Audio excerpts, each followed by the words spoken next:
Is it on? Ah, yes, here we are. Hello, welcome back to the Gaily Digest. I'm Nigel, And I'm Joshua. delayed as usual. Distracted by my phone as usual. Stop getting distracted by your phone. I'm reading notes. I'm trying to do an intro. But yes, we are back and we have another packed episode for you this week. We have our usual news. We have our usual moans. Well, Josh certainly does. We also have... We also have In Review back, where we're going to be talking to you about the Switch 2, and we're going to be chatting with each other about other matters in conversation. So, without further ado, let's crack on with the show. So let's get started with some news. There is some news that has come about recently in relation to homophobic hate crime, or hate crime per se, not specifically homophobically aggravated or transphobically aggravated or anything like that, but it's legislation that is looking to be brought in to make all other hate crimes aggravated offences. Now, for those who don't know or aren't aware, there were only two types of hate crimes that were classed as aggravated offences. That is racially aggravated and religiously aggravated. So if you committed crimes that were racially motivated or religiously motivated, then they would carry stronger sentences if you were found guilty. However, when it comes to crimes that are motivated through homophobia, transphobia, ableism, misogyny, anything like that, they weren't classed as aggravated offences, even though the motivation was through hate. Now, that meant that courts couldn't offer out harsher punishments like they could if it was racially aggravated or religiously aggravated, and it's had the potential, if not has had a negative impact on victims of other hate-related incidents. Now, I think it's important to note that that's not saying that any particular hate crime is worse than the other, because any kind of hate crime, regardless of who the victim is disgraceful. You know, nobody should be a victim of hate crime because of their ethnicity, because of their race. Nobody should be a victim of hate crime because of the religion they follow. Nobody should be a hate crime of homophobia because of who they are, because of their sexuality or because of their gender identity. They shouldn't be a victim of transphobia. Nobody should be victimized for being disabled and suffer or face ableist abuse.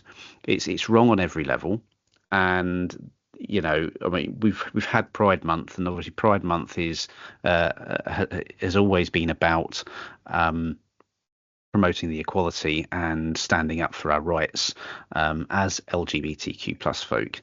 Now, the legislation, or the bill that's being proposed is actually being proposed by Rachel Taylor MP.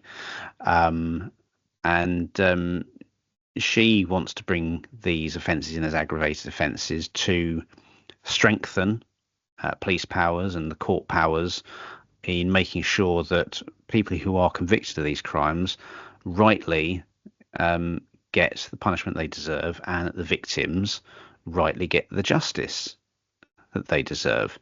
And I think this has potentially come about because there has been a rise in LGBTQ plus related hate crime over the past few years. I think more has been reported. I think people are getting more confident to report these crimes. Now, I think that it's been a miscarriage of justice, in my view, that these haven't been aggravated offences before. I mean, what do you think on that, Josh? What's your thoughts on this bill that's being proposed? Well, it's been proposed by my MP, who I know well.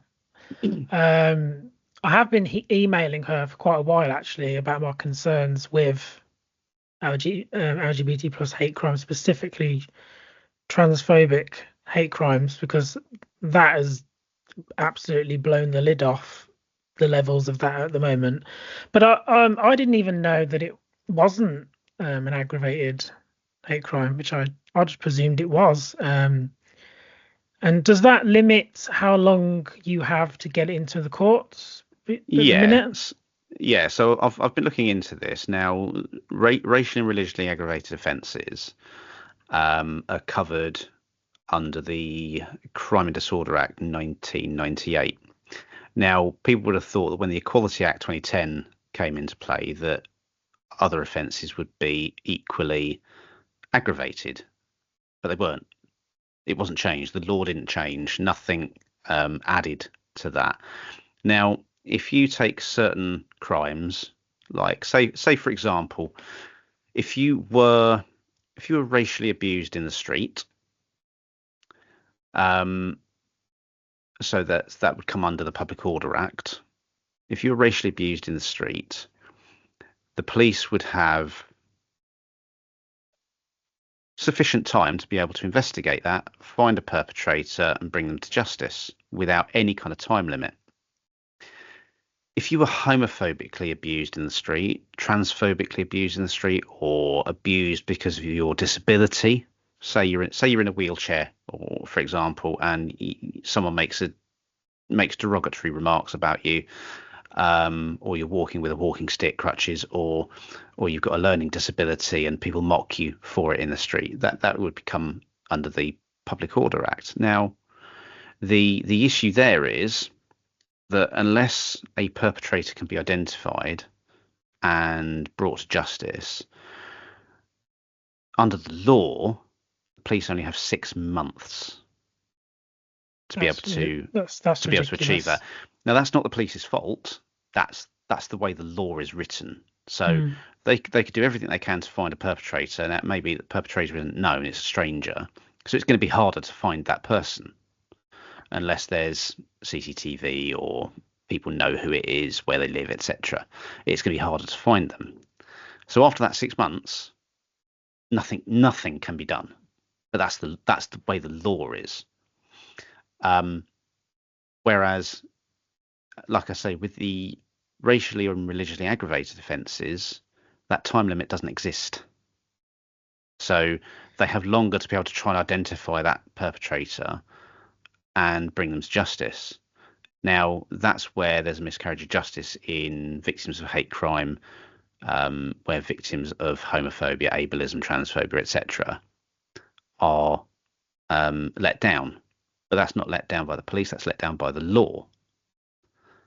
So making them aggravated offences would, in theory, eliminate that 6 month time limit. Well, in my opinion, I don't think any laws should be allowing you to get away with it if they don't get you in time. Mm, If you broke the law and you found and proven that you did it, there shouldn't be some sort of limit where you like get out of jail free card. I don't understand mm, that because you still broke the law. You should still be able to be like face justice and things like that. So I just find that bizarre, especially at the moment. The police are incredibly understaffed. Thank you, Tories. Um, and they're already completely stretched, and then the courts are ridiculously backed up. It takes months and months and months to get anything in there. So all these barriers in the way to try and get this sorted, and then at 6 months, that's not a long time. no. That's not a long time for you to report it, because a lot of people probably won't report it straight away, because Yeah. I've experienced hate crimes that I've talked about before, and I didn't report it for probably a month or so because I was still processing it. So then you've already lost like a month or whatever, and Yeah. then by the time you go to the police, then you've got to go through all the interview and all these statements and all this stuff, and then they've got to try and find who it is, find this and this. 6 months is a blink of an eye. That's not long enough. Yeah. And this is probably why a lot of people don't face the courts and face justice and get a punishment for what they're doing, because 6 months is not long enough. And even when they do get into court, the sentences are ridiculous, and that's the courts. The Yeah. sentences are not, they're just not strong enough, and this is why they do need to be strengthened. And like I say, this is where making these aggravated offences could help, because it could mean that there are more serious consequences to hate crime. And it's I mean, there will be people out there that you'll get your usual crowd out there that will turn around and say, oh, it's people policing thoughts, it's hurty words, this, that, and the other. No, and there'll also be the people that be saying, "Oh, it's an attack on free speech, this and the other." No, it's not an attack on free speech. And we have this argument all the time. You have the freedom to say what you want. You have that freedom to make that choice to say what you want. If you say something that is done deliberately to cause offence, to ridicule or mock people and put them down, and that falls into the category of words that are hate crimes, they're slurs, this, that, and the other, then freedom of speech does not protect you from consequences. Freedom of speech does not equal freedom from consequence. And you need to learn that.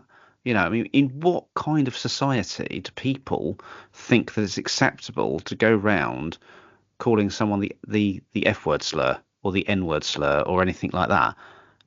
Yeah, What kind of reality is that seen as acceptable behavior or even grown up behavior?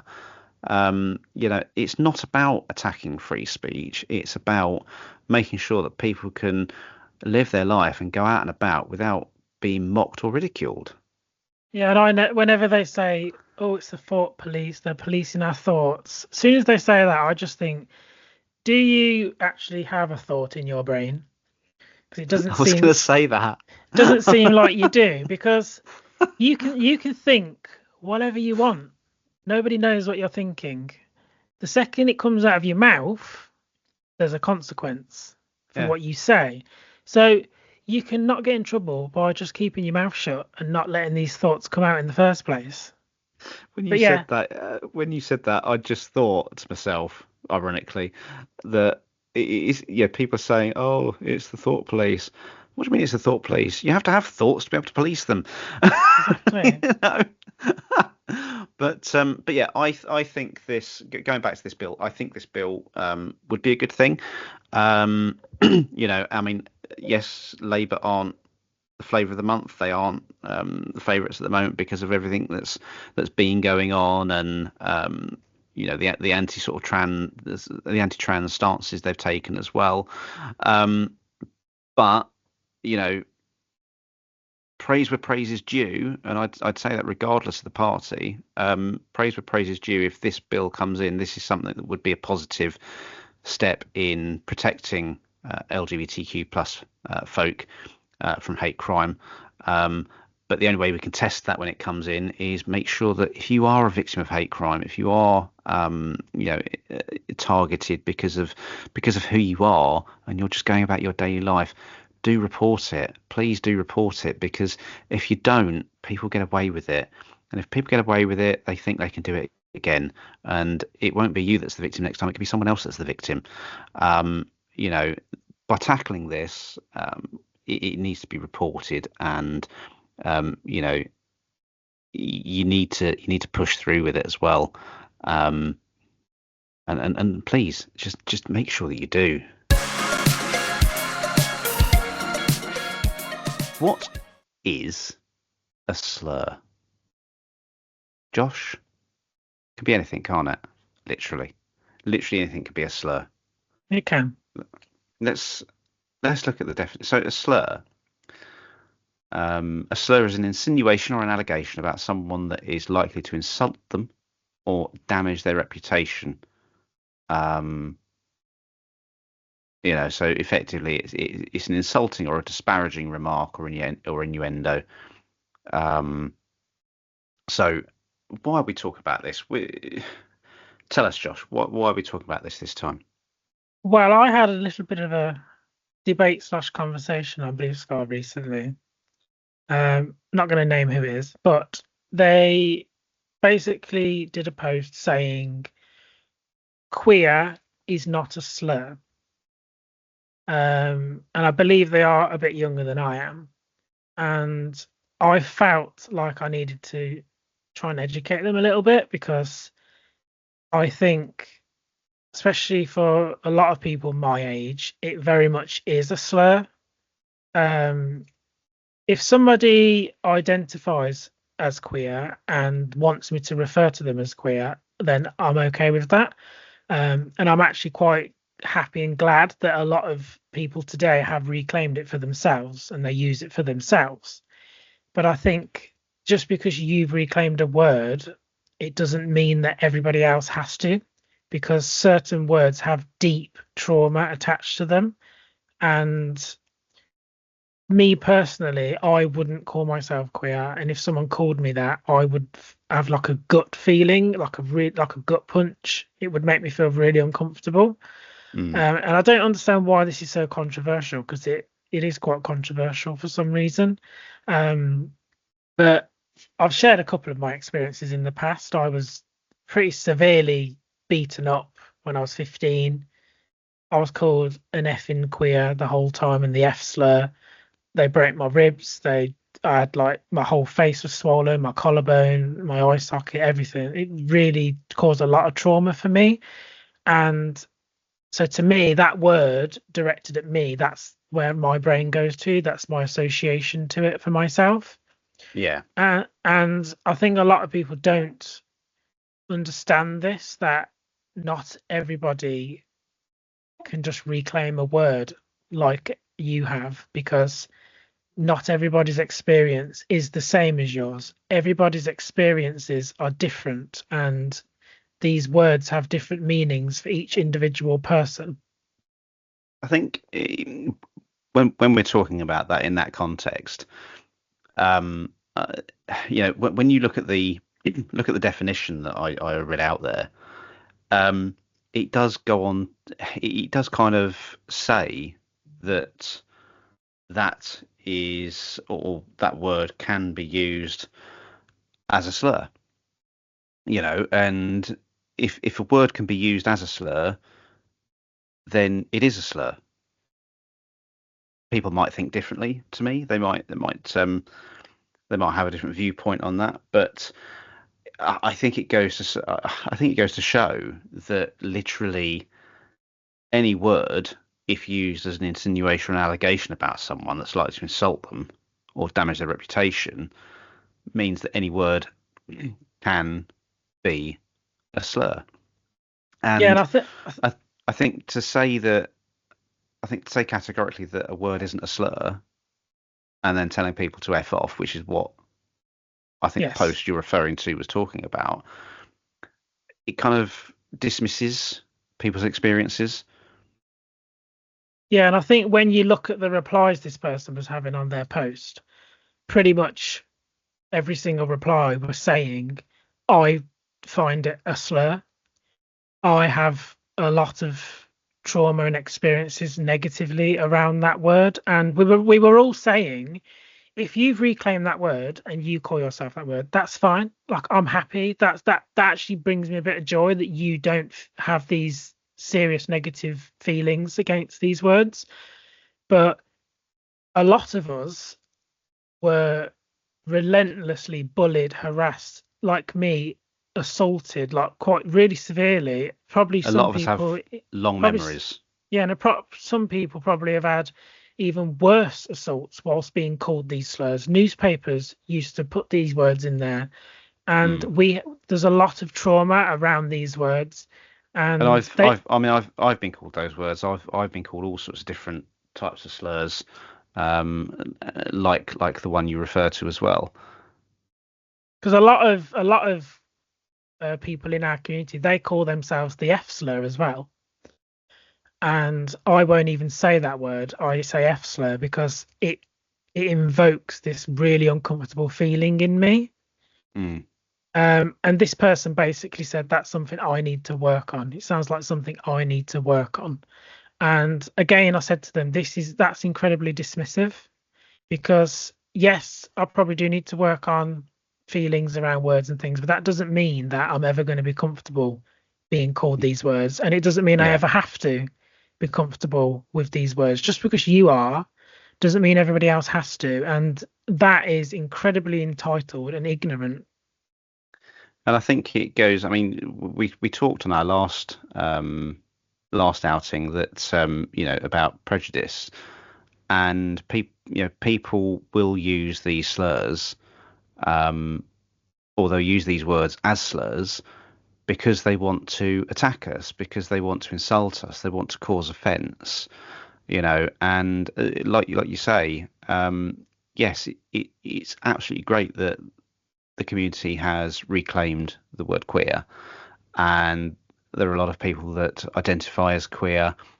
and you know that's something to be admired because it is a stand against the hatred, the homophobia, as a means to, I think, as a means to try and prevent that being word being used to cause offence.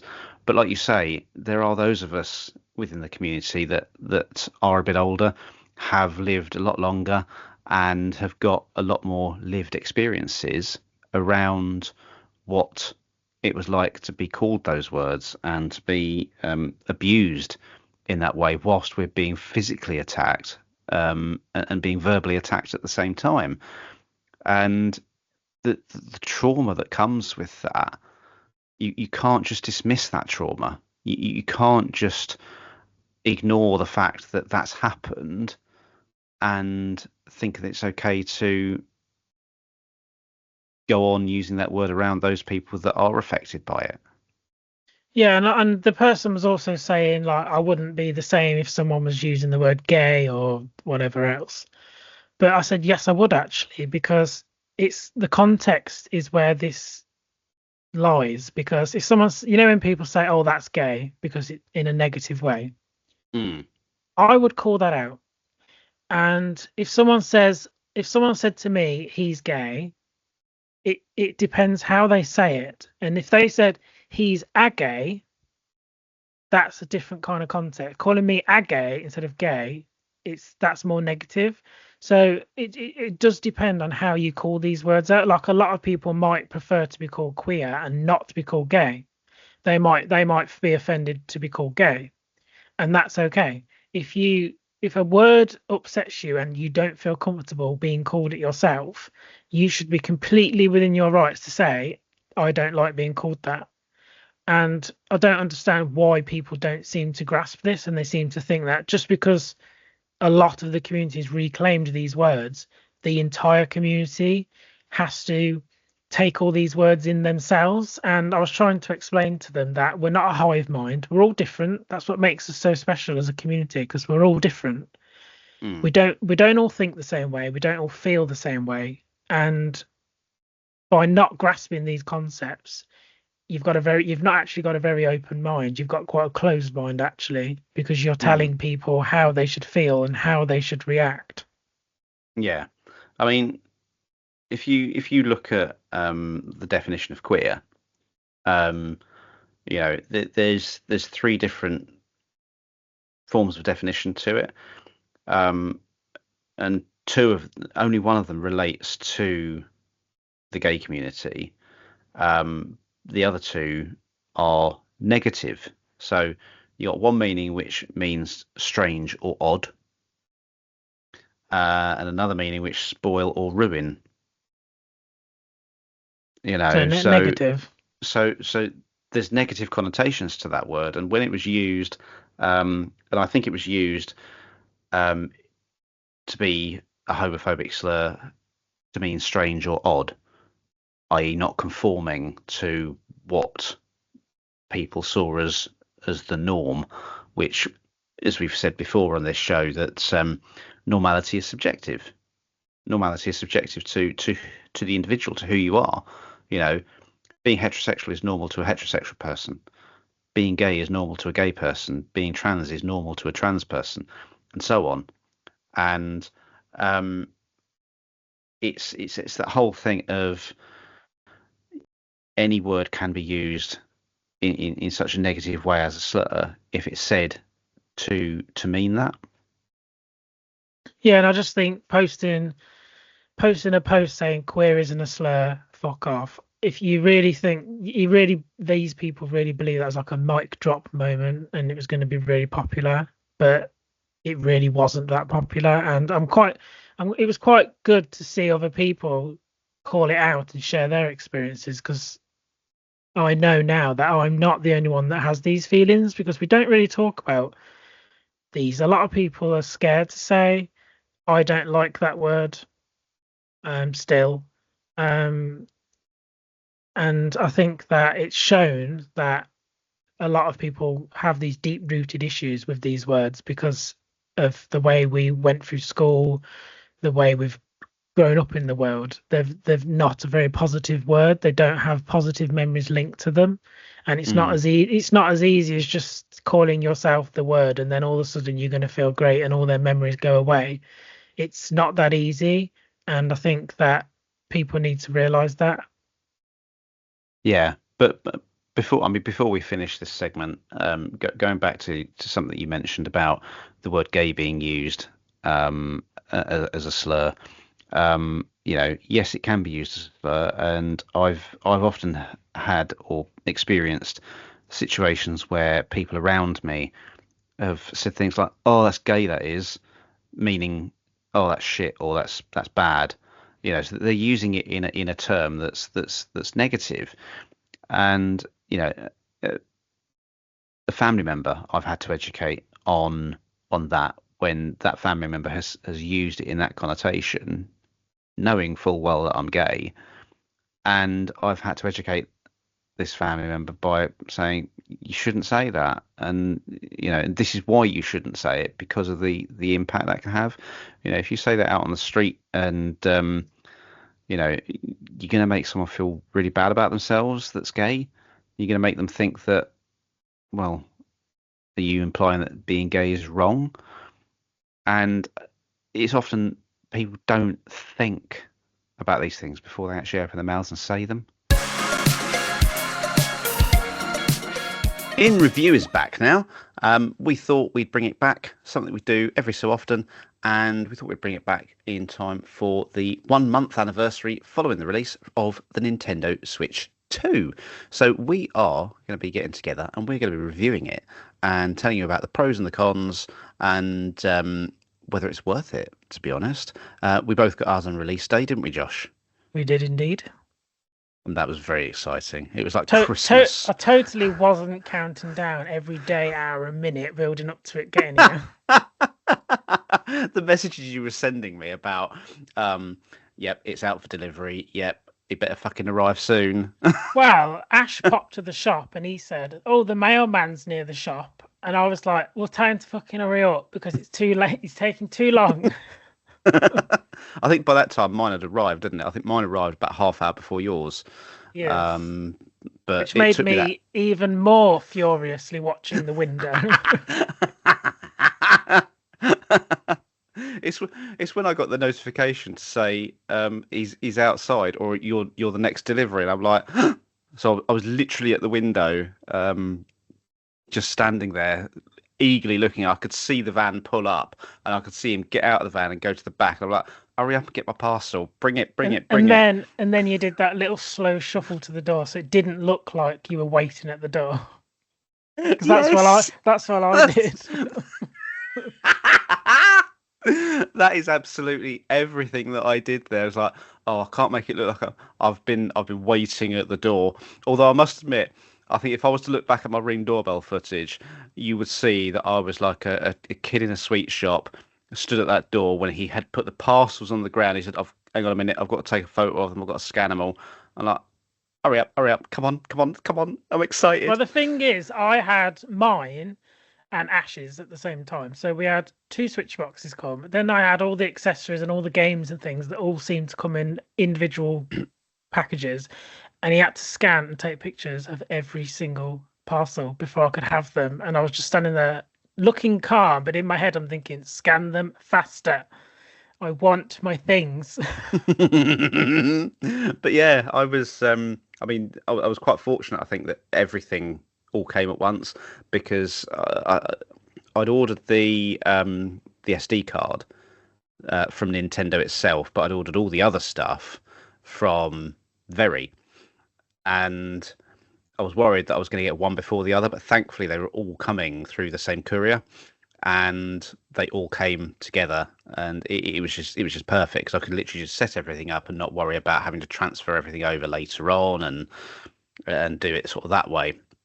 But so we're going to be talking about the Switch 2. It's been a month since release. Um, Given it's been a month, what are your first thoughts on the Switch 2, having played it literally every day? I have been on it every day, most of the day, for a very long time. I'm obsessed. Mostly, I absolutely love it. It has a few cons, but I'm really enjoying it. I love the bigger screen size. I love the Joy-Con. They're so much more comfortable Mm. than the original ones because they're wider. The joysticks feel a lot more fluid. I love the magnets. I do really enjoy the magnets. And I think the sound just sounds better on it actually, because when I'm playing in handheld, the sound kind of sounds like it's around my head. Like I can hear the left and the right differences, which is a bit trippy sometimes because you're like, oh, I can hear It's things behind me. it's almost like it's 3D sound, isn't it? I think that's kind of what Yeah. they've modeled it on, 3D sound.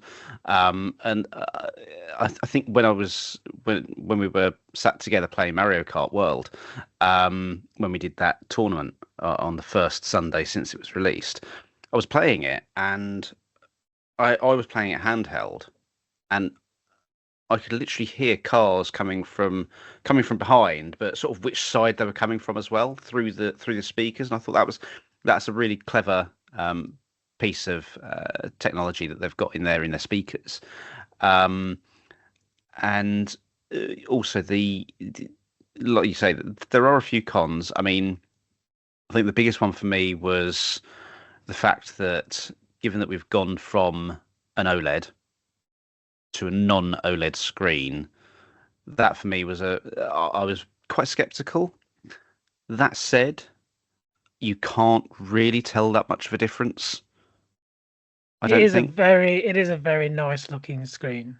Yeah, I think that going from the OLED, I was a bit like, oh, am I going to like it? But since playing on it, I don't think it's that. I think it's actually a really good screen. It's a really good quality screen. I think the thing that is my biggest con is the battery, yes, which, to be honest, I expected it because it's more powerful, and they did say it was going to be 2 to 6 hours. When I'm playing Cyberpunk or Mario Kart World, I do get about 2 hours or a little bit over 2 hours.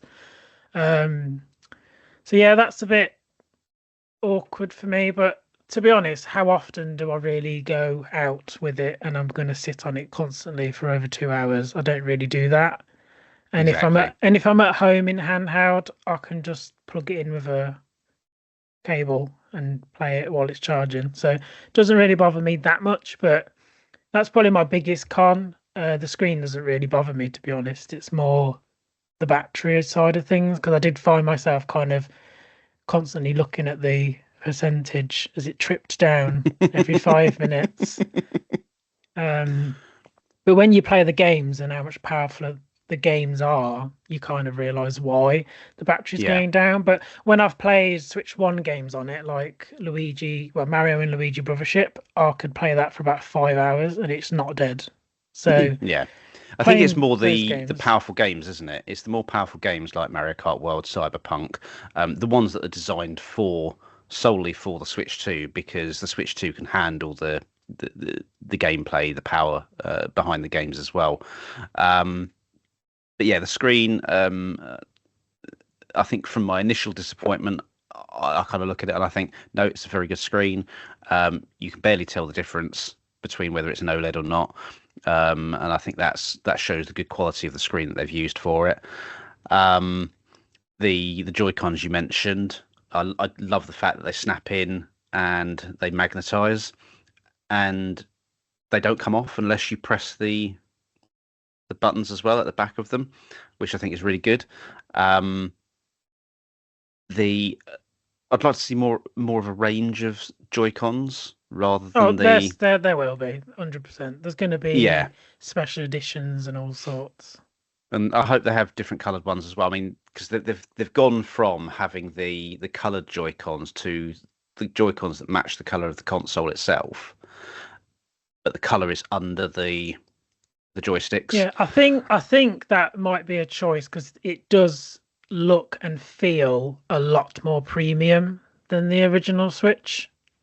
Yeah, It feels expensive, although it is very expensive, but it feels expensive. It feels like it's worth the money you paid for it. But when you look at like the Steam Deck and things, they feel more plasticky to me. And going on their batteries, because there's a lot of criticism on the Switch battery.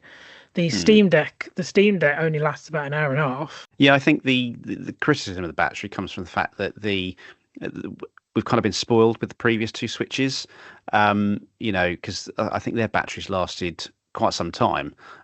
Certainly a lot better than the current Switch battery. But as you say, with the Steam Deck, that only lasts about an hour and a half. Um, so and I think it's to be expected with the strength and the power of the games as well. Yeah, because when you play like Mario Kart World, most people will think, oh, it's just Mario Kart, can't use that much power, but it's like full on open world. You can drive everywhere and everything, and that is going to use a lot of power. And I played Cyberpunk, like I said, and that's a huge game. And to even have that on a handheld is a really big deal. And I can play that for about 2 hours and like 15 minutes non-stop, which I think Yeah. is a very big deal for like AAA games on the go. Yeah, I mean, we'll sort of go on to the games a little bit more in a bit, but obviously there's some other new features that have come with the Switch 2.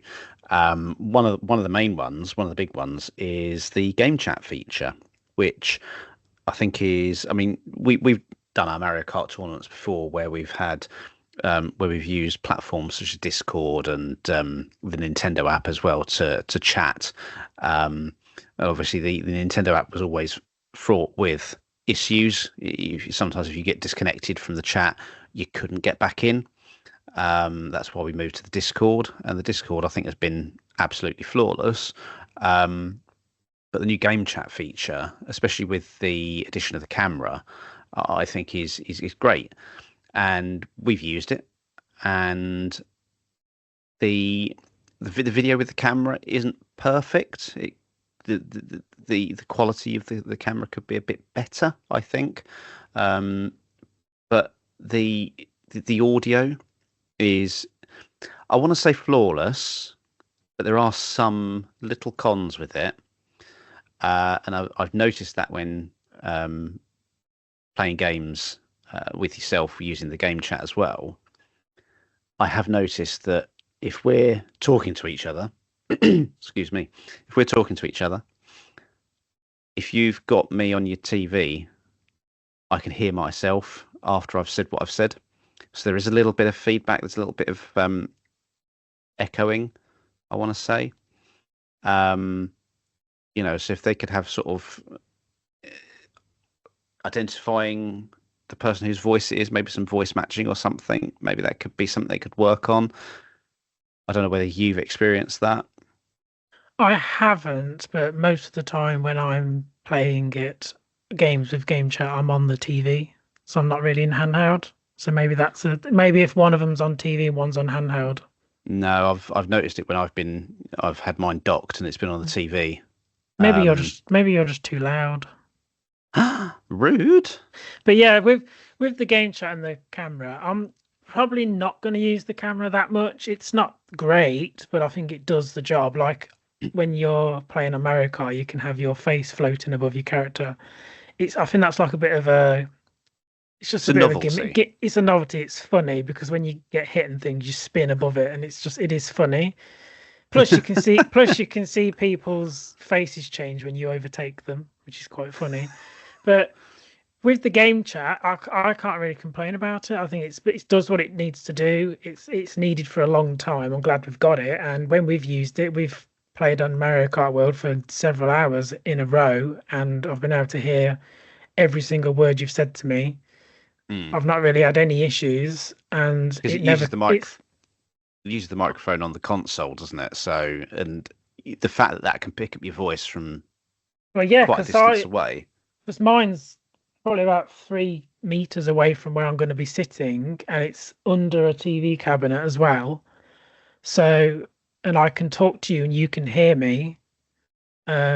Yeah, I can't complain about it, to be honest. It does what it needs to do, and it's easy. I can just literally click it, invite you, and then you just join, or Mm. I can just go in my list and see my invites and just join like other consoles can. And I think it's been something that's been needed for quite a while. Not sure And why like it's you, taken this long, to be honest. Probably because the old ones weren't powerful enough to probably be yeah, able to handle it. and like you say, the camera is a bit of a gimmick. It's a bit of a novelty.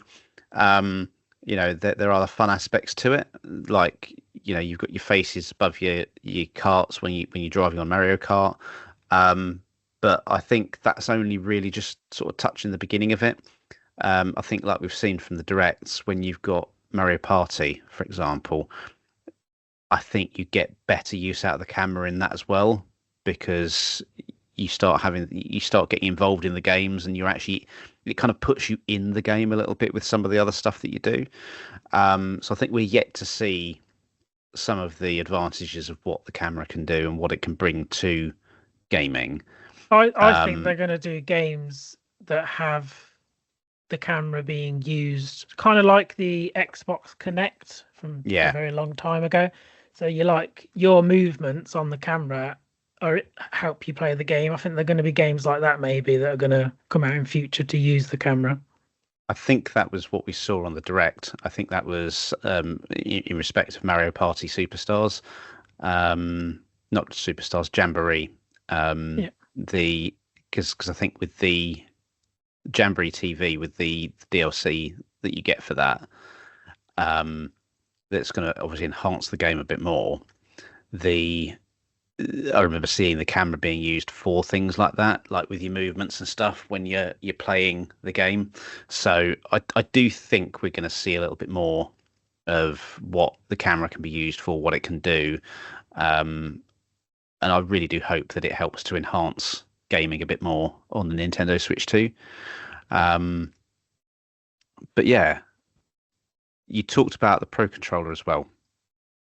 Yes, I love the Pro Controller. I love I usually always love Nintendo controllers. I always find them the most comfortable, but this controller, it's like a gift from above. I love it. I love the buttons, the way they click. I love the sticks. They are so much better than the last ones. Mm, It just feels more comfortable in the hands. Um, and obviously the chat button, which is very handy. You just press it in your chat, done. But I just yeah, feel so like if you go the into the quality of settings, it. But I was using it for like 4 days and I didn't even charge it, and I don't even think it was anywhere near dying. So the I've actually battery on it's used really good. I've actually used mine quite a lot, and I haven't charged it since first charging it after I got it. Yeah, it just keeps going. It doesn't give up. Yeah, and I think because I've played using the TV a lot over the last month, and I've only charged it once to full, and it's still going strong. So the battery quality in the Pro controller is really top form. Um, But so obviously, you can still use your old Pro controller. That works fine. yes, But what most people won't know is you can't actually wake your Switch up with the old Pro controller. really, Yeah. So on the Switch 2 Pro controller, you just press the home button and then it turns the Switch on. Also, the Switch does a little dingly little tune now when you turn it on. That's another little I've thing I noticed like. that. I've noticed that. Little gimmick things like that. I like them. Um, but yeah, if you've got the original Switch Pro controller, you cannot wake your Switch up with that controller. You have to turn the Switch on, then connect the controller. So That's bear that interesting in to know. mind. Yeah. So if you've got an old Pro controller that you want to use with it, You you're not going to be able can, to but you wake it can't up. wake it up. Yeah. Yeah. Interesting to know. Interesting to know. Um, so what have we got left to talk about on it? We've The done the Pro Controller, games. haven't we? Yeah, we haven't done the games yet. We've done the Pro Controller, we've done the console itself, we've done the camera, we've done the game chat feature. Obviously, they introduced virtual game cards prior to the release of the Switch 2 and game sharing, and I think that was done in preparation for the Switch 2 because the Switch 2 was going to have that anyway. And I Well, do like the we've fact that you tested can, that, haven't we? Because yeah, you wanted to try Pikmin 4, and I've had it from launch day, but I had it digital. But now I just literally click on lend it to a family member, and then you just have to be next to me, and then it just sent it to you, and you get 2 weeks to mm, like play it. I really like that idea. Um, but yeah, I have been playing a few original Switch games on the Switch 2, and some because we've had a lot of enhanced updates for them for the Switch 2, like Splatoon 3. That's had its own mm, uh, Switch 2 upgrade, and Zelda Breath of the Wild and Tears of the Kingdom. But I was playing Pokemon Violet the other day, and when that first came out, I love Pokemon, I adore Pokemon, but that game was very janky. Like yeah, it was very laggy, it was glitchy, buggy a lot. But on this Switch, it's like a whole new game. It's literally like a brand new game. It's flawless. There's so many more Pokemon in it. They don't lag. The loading times when you move to a different area are like 1 second long. But before it would take like 6 seconds, if not more, to load into a new area. This one's like instant. yeah, So a lot of the Switch One games just run so much better on this. yeah. I mean, obviously the only official Switch 2 game that I've got was Mario Kart World, which was on release. Having been someone who's played Mario Kart for years, I love it. Um, Again, like the Switch 2 itself, it has its pros, it has its cons. Um, one of the cons I think is um, the fact that if you do online tournaments, if you do things like that, you find that you're not doing you're not going around the course 3 times. You're not doing your laps around the course 3 times. You do one course, and then when you start the next course, you're driving to that course. So you might actually only do a lap of that course maybe once or 1.5 times rather than 3 times, which again it's something that's new. It's something that's different. I'm not sure I like it. I like the fact that you just do the laps of the course, but I think there are ways around that, and that is instead of selecting one of the courses that is near to the one you've just done, if you press the plus button, you get to change. So you get to choose one of the other courses from around the rest of the world. So you don't drive to it. You literally just go to that course, and then you do the 3 laps of that course. So that for me, I think is one of the little cons of it. I'm not a fan of that as such, um, but it's got a load of new features to it. I mean, it's like you've got P-switch challenges when you do free roam, so you get all these little challenges, and I think they've been designed in a way to help you enhance your skills on how to do the skills when you're racing. Some of them are You've got ridiculous. oh yeah, they are absolutely ridiculous. Some of them, you've also got the question mark panels that you've got to find. There's 150 of them to find, And and we found them. we've found them all. We found them all. There's peach medallions to find. There's 200 200 of of them. them. Oh God. 200 peach medallions, and I think I found 27. Uh, I found 43. all right, don't rub it in. So there's all these new features. The graphics are incredible. There's a lot of new courses that have been introduced. My favourite, I have to say, is Boo Cinema. That is my favourite. Yeah, it's like It's retro cute. cinema. Yeah. Um, but there are some courses that are classic that were on the previous games. games. You've got Sky High Sunday, you've got Moo Moo Meadows, which is obviously a classic that's been featured in, I think, two previous Mario Kart games. Um, so, you know, I think what they've tried to do, they tried to keep it new and fresh, but still incorporating some of the classic Mario Kart as well. I don't think it's the full game yet, though. I think there's so much more they're going to put into it. I think they're going to add. I feel like they're going to add characters, skins, and things to go with released games like the Donkey Kong and Pauline. I think we're going to get more maps, extensions, things like that. But at the minute, it is a huge game. And it just looks beautiful. Like the water looks incredible. And especially when you got it on the TV and it's in 4K, I think it's amazing.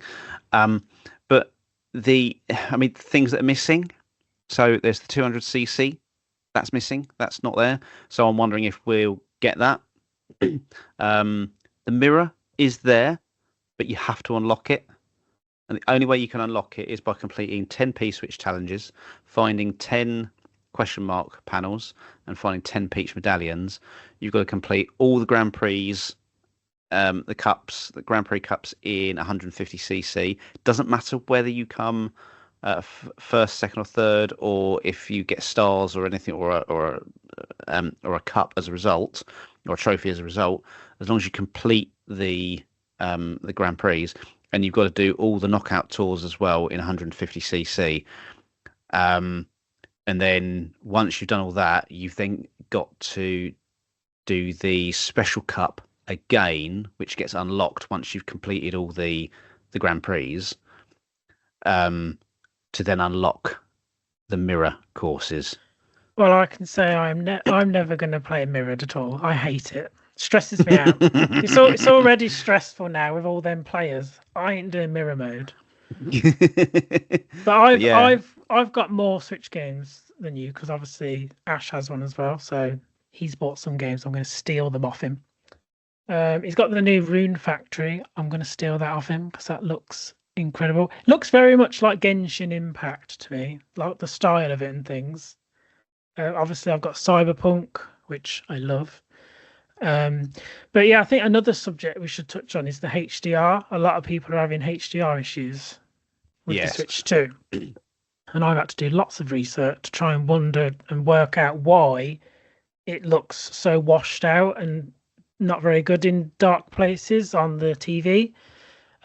So a lot of people don't know, but if you've got an OLED, when you're setting up the HDR on the Switch, you have to make the two sun symbols change. So you have to make the right one disappear, and then you should still be able to see the left one quite clearly. The issue is they both seem to be disappearing at the same time. And that could be an issue with the dynamic tone mapping on your TV, especially with OLEDs on the LG, which is what I have. The way I've fixed that is you have to have this switch on, launch a game that uses HDR on the Switch, so like Mario Kart World or Cyberpunk, and then go into your TV settings in the game optimizer. And it should be somewhere like in the brightness setting, it should say dynamic tone mapping. Click on that, and it should say on, off, and then an option saying HGig. That's what you want to turn on, the HGig, because that lets the TV know it's HDR for the gaming console. And then when I did that, I could edit those two sun logos, and I could then make the right one disappear and not the left one. And then the games do look so much better and less washed out than what they did before. But they don't. Nobody really tells you how to do it, so you kind of have to rummage around on Google trying to work it out. So if you're having the same issues, that's what to look out for. But that's the thing about you. You do love doing your research on these things and getting the best out of it. But yeah, I mean, overall, Switch 2, worthwhile purchase or not? 100%. I do not regret it at all. I love Nintendo anyway, and I love the original Switch. I had the special edition Zelda OLED. I've had the Switch Lite. So I've tried them all. But this one, it doesn't feel like a lot of people are saying it's a Switch Pro. I get that, but I don't feel that it is like a Switch Pro because it just feels way more powerful compared. It's not even close to the Switch. Mm, It's way above that, yeah, and yeah, I love it. yeah. I mean, one other quick thing before we go, and move on to the next thing. The online games. Obviously, with all the previous Switches, we've had the NES games, SNES games, N64, Game Boy, Game Boy Advance. GameCube. Um, well, now with the Switch 2, and it's exclusive to Switch 2, is the GameCube games. But there's only Oh, three of them at love the it. moment. There's only three of them at the moment, and I've no doubt we'll be seeing a lot more coming out in the coming months. Anyway, that'll get added like they do with the N64 and all that. But yeah, They've that's added Pokemon exclusive. Stadium, so I'm fine. I'm happy. Or is it Pokemon Coliseum? One of them. Anything Pokemon, I'll play it. And I've got my little GameCube controller, so I'm happy. Oh dear.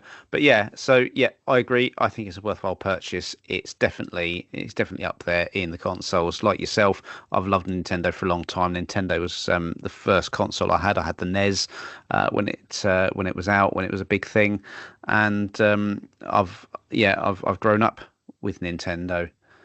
But yeah, it's a worthwhile purchase. I think it's is it 399 for the console alone, and then 429 for the um, The console with Mario Mario Kart bundle. bundle. It's So you definitely worth the bundle because it's about yes, £80 for the game. So 74.99 for the physical game, 64.99 for the digital game. So if you are going to get the Switch 2 console, make sure you get the Mario Kart bundle because you will save yourself a good 50 quid at and if you have least. got a Switch 2, let us know what you think of it. Yes, 100%. We look forward to hearing what you think of your Switch 2. It's now time. It's your favourite part of the show where Josh is a moany old bitch again.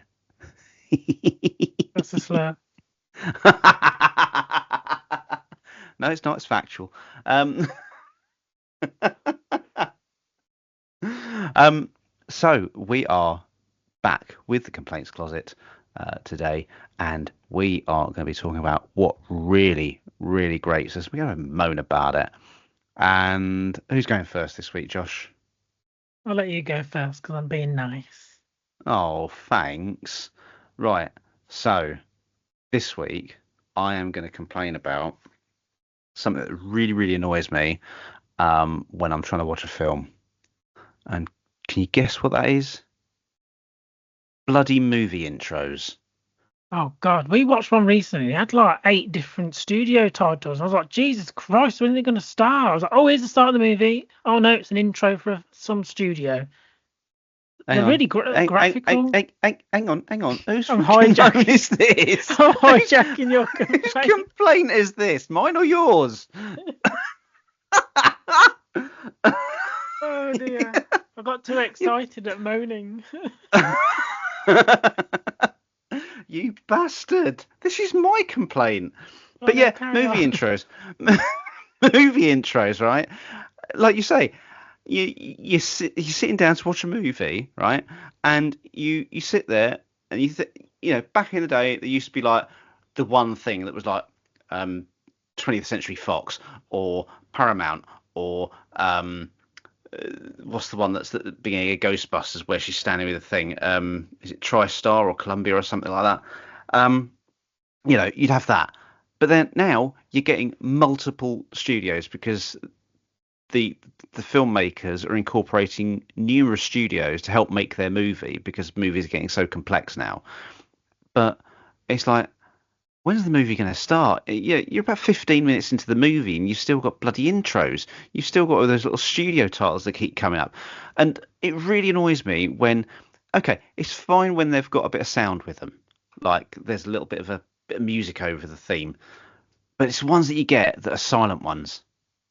And you think, is my sound on? Is my TV muted?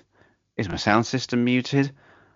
Is there any sound? And then you whack it up, and then the movie starts, and boom, there's this almighty sound that makes you shit yourself whilst you sat on the sofa, meaning that you've got to fucking clean your sofa Is up that an age afterwards. thing? No, no, no. I've seen you do it. I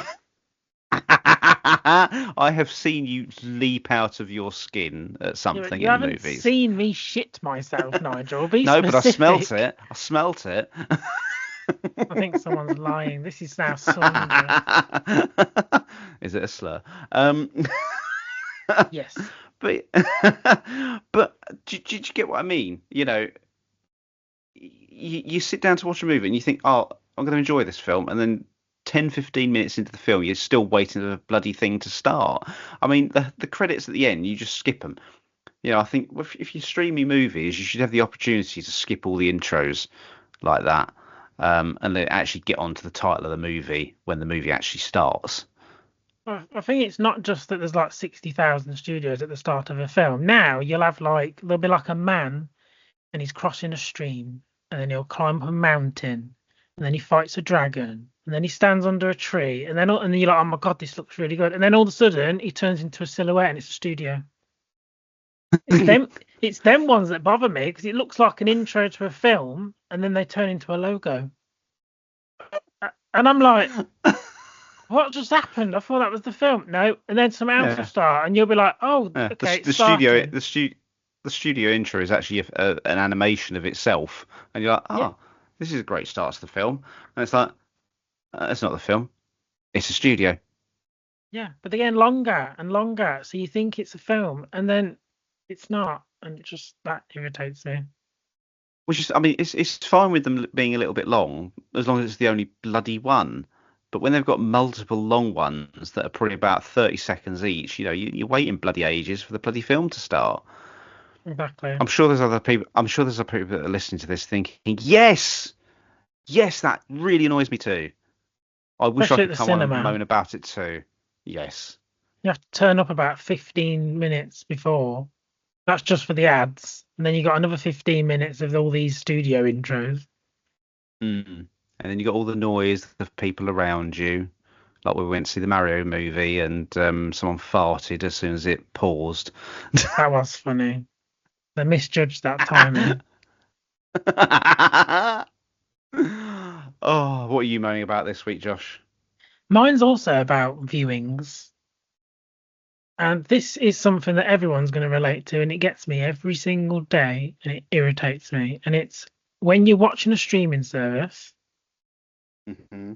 and you have that stupid pop up, are you still watching? It it it bothers me on another level. Like I'll be watching things in the background, and then all of a sudden it just stops, and I'm like, why has it stopped? Go in there. Are you still watching? Well, yes, because I would have stopped it or paused it if I weren't watching it. Because I like to get when I go to bed, I like to have Family Guy on or something in the background, Mm. and I'll wake up. It'll stop in the middle of the night, and my body just wakes up because it stopped.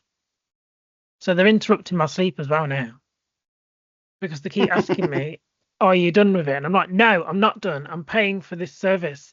Just play it. When I want to stop it, I'll press stop." You get this on Netflix is the worst. That asks me constantly. Disney does it. Driving me insane. Can't deal with it. It does. I think all streaming services do that, don't they? Yeah, well, I'm there's pretty other sure ones. that. There's other ones that now shove ads in the middle of your bloody movie. That's just as annoying, Oh, but that annoys me.